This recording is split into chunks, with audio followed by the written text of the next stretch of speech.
Nirmala Sitharaman the finance minister of India. అందరు ఏమంటారు, లాక్డౌన్లో తను చాలా బాగా ఎకనామిక్ హ్యాండిల్ చేసింది, అందుకే ఇండియా ఇంకా స్టేబుల్గా ఉందంటారు. ఏం కాదు, తను వదిలేసింది దేశాన్ని ఆ టైంలో.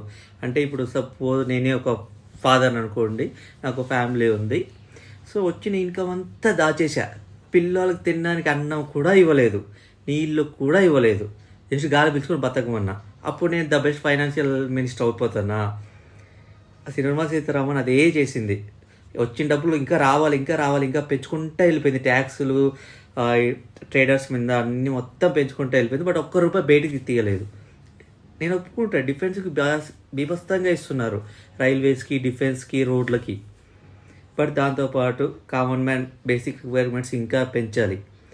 నాకు ఒకటి మాత్రం మోడీ గవర్నమెంట్ ఎంత మంచి చేస్తున్నా కామన్ మ్యాన్ని పట్టించుకో, తొక్కేయాలంటది. కామన్ మ్యాన్ చచ్చిపోయినా నాకేం అవసరం లేదంటారు. అదొక్కటి మారాలి. లాక్డౌన్లో ఎంతమంది వేల కిలోమీటర్లు నడుచుకుంటా పిల్లల్ని వేసుకొని పోయారు, ఏమన్నా పట్టించుకున్నారా? ఎందుకంటే వీళ్ళ దగ్గర డబ్బు లేదు, వాళ్ళు ఎట్లా పోతే మాకే. అదే ఫారిన్ నుంచి కరోనా అన్నప్పుడు ఫారిన్ నుంచి ఫ్లైట్ నాపెట్టి సరిపోయేది కదా, ఆపరు, ఎందుకంటే డబ్బులు పోతాయి కదా. బీజేపీలో అది ఒక్కటే నాకు నచ్చలేదు, కామన్ మ్యాన్ని పట్టించుకోరు, ఎంత చేయబడి డబ్బులు కావాలంటారు.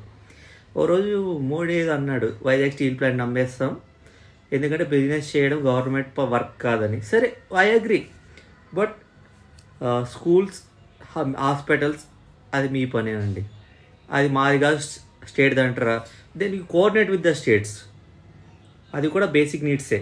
వాటర్ ఎవరంటే ఇప్పుడు మున్సిపాలిటీ వాటర్ తాగుతున్నారు, వాటర్ తాగితే రోగాలు వస్తాయని చెప్పి అందరూ మినరల్ వాటరే. అవి కూడా బేసిక్ నీడ్సే కదా. మంచి ఎయిర్, మంచి వాటర్, మంచి ఎడ్యుకేషన్, మంచి హెల్త్. మరి అవి చేయాలి. అవి చేయనప్పుడు ఈ మాట్లాడే రైట్ మీకు లేదు.